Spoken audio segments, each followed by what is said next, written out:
Good afternoon. Welcome back to Near Post Flick On. So we're now entering game week 32 of the Premier League. So we're just going to have a quick review because we're getting down to the nitty gritty of the league. So, the next coming games or the upcoming games are vitally important for the top four, I'd say.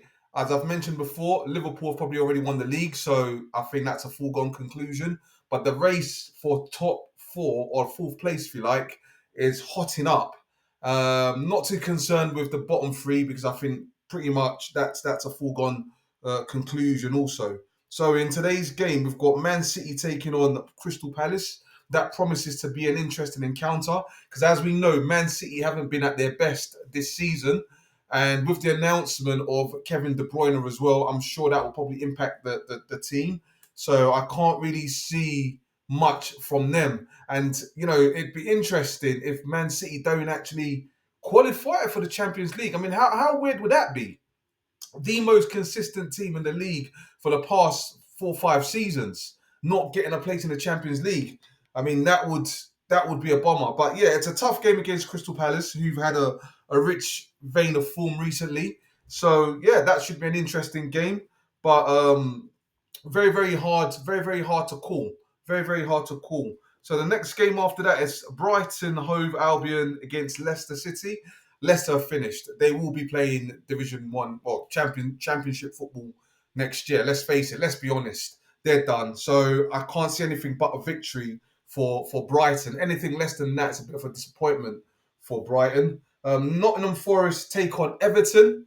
Everton under David Moyes are a different proposition to be fair, but Nottingham Forest have been probably the standout team this year, and I can't wait for them to get back into that Champions League next year. When they won it, it was called the European Cup, but it'll be good to see them back in there in the Champions League and see how they fare amongst Europe's best. So I'll probably say Nottingham Forest will probably win that game today because it's a home game, and again they've been very very impressive all year round. I mean, who would have thought Chris Wood, the amount of goals he scored? I mean, let's be honest.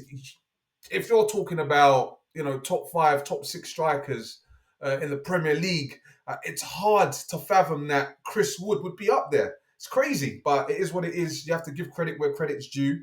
I believe Nottingham Forest have done amazingly well, so I can't see anything less than a Nottingham Forest victory today, and they're at home as well. So yeah, Southampton take on Aston Villa. Again, just like Leicester City, finished. They're dead. They're done. They will be playing Championship football next year. Aston Villa, again, they've had a great season. They've had a really, really good season. They are away to Southampton, so I can't see anything again less than a Villa victory, to be honest. And they are one of the teams that are competing for that fourth spot in the Champions League position. So it's a must win for them. Literally, Villa have to win every single game between now and the end of the season for them to actually qualify in the top four. And we all know about their escapades in the Champions League as well. And that pretty much seems like a foregone conclusion against PSG. So it's going to be very, very tough. I don't know. But for next year, yeah, they definitely need to win all their games. So I'm saying Villa will beat Southampton quite comfortably. I wouldn't be surprised if it was 5-0. But then again, having said that, Emery might rest some of the players. He might rest some of the players for the upcoming Champions League game. So you never know. You never know. But I don't care what Villa team comes out today. They will beat Southampton. Uh, so the late evening kickoff is Arsenal Brentford. Now, it's a bit of a tricky one though. Um, what will Arsenal do? They're riding high. They're riding high after that great win against Real Madrid. I know none of us saw that coming. So what formation or what type of team will he put out today, Arteta? Will he go for a strong team to guarantee the win? Does he believe that Arsenal is still in the title race? I mean, to be fair, I don't think they are.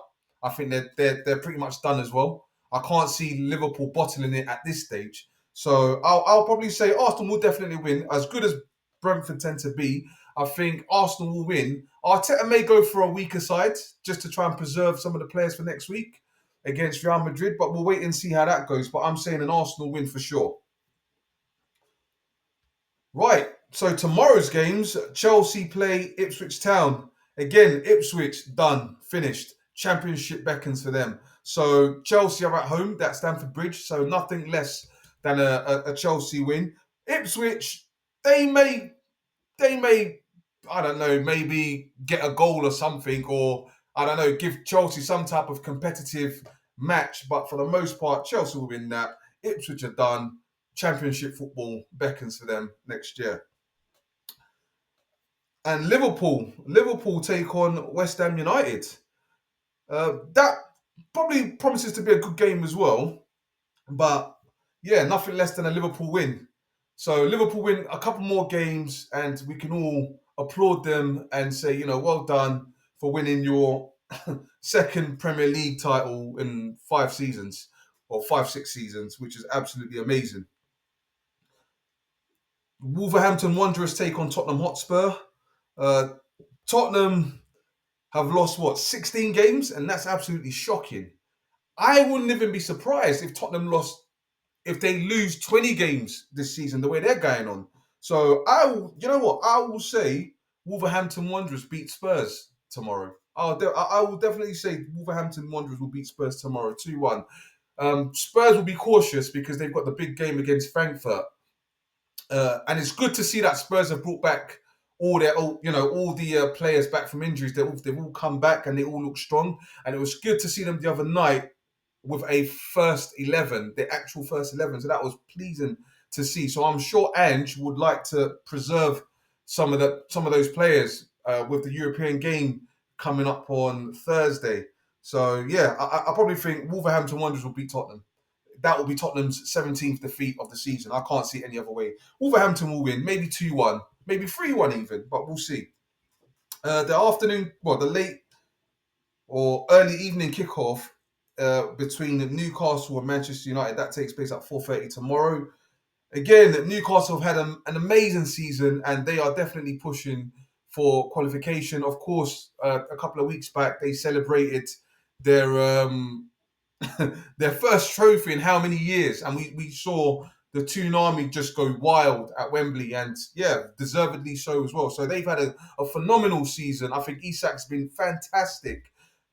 He's been a standout player for them this season, and he can definitely walk into many a Premier League team's first team, not a problem at all. So I would say, yeah, Newcastle probably beat Manchester United. United have their troubles. They haven't been quite the same since Fergie left, really. I mean, yeah, they won a few trophies in between, but they haven't been that force that we recognise. So I'm saying Newcastle win, probably win 3-0. Probably win 3-0. And yeah, they've had a great season, and they are definitely pushing for a Champions League place. So it promises to be a good weekend of games, game week 32. Yeah, we'll see how that goes.